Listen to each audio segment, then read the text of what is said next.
So now we're looking at things like how does this play with regard to how we're thinking about gender reassignment, how we're thinking about genetic testing, how we're thinking about personalized medicine, how we're thinking about selection, and the implications of that. I think we can safely say that what we've teed up thus far certainly impacts those things. You've written about them, and you are in fact a medical ethicist. It's one of your job titles. So how do you look at those issues, especially as more science comes out and we're facing this cultural wave simultaneously? Well, it's a massive issue. And I don't know that we could have a more practical application of our conversation to this point than the one that you've led us to. We can pick genomics as one example. If we're going to live in a true post-truth culture where truth is tolerance, essentially, ultimately, then we have to tolerate everything that doesn't hurt. I have to tolerate anything you do that doesn't hurt me. Problem being, how do we start deciding what hurts me? For example, let's say we can get to a place, and we already had a Chinese doctor a couple years ago doing this, where he manipulated DNA theoretically within embryos, theoretically to produce children, twin girls in this case, who would not be able to get AIDS.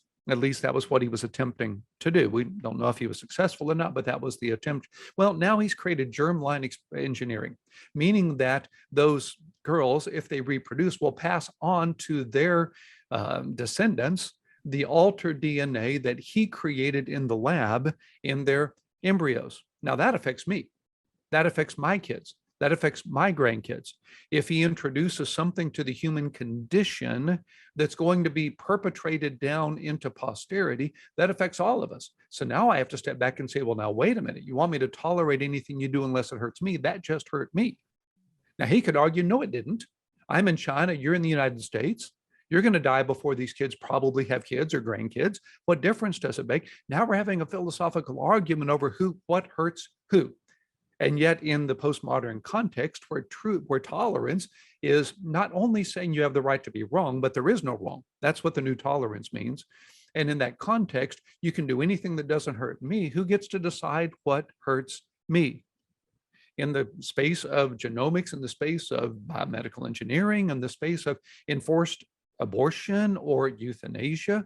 Let's say we get to a place, Todd. Right now, 1/5 of Americans have access to physician-assisted death, or euthanasia, we could call it. Let's say that becomes a civil right on a national level. Let's just say that happens, like abortion in 1973 or same-sex marriage in 2015.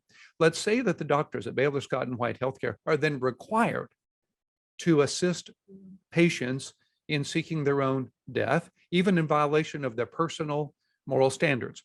Let's just say that the Equality Act would do that relative to LGBTQ issues. Let's say the same thing happens in that context. Now, someone could come along and say, well, that doesn't hurt me. I'm not choosing to die through physician-assisted means. What about my spouse? What about my kids?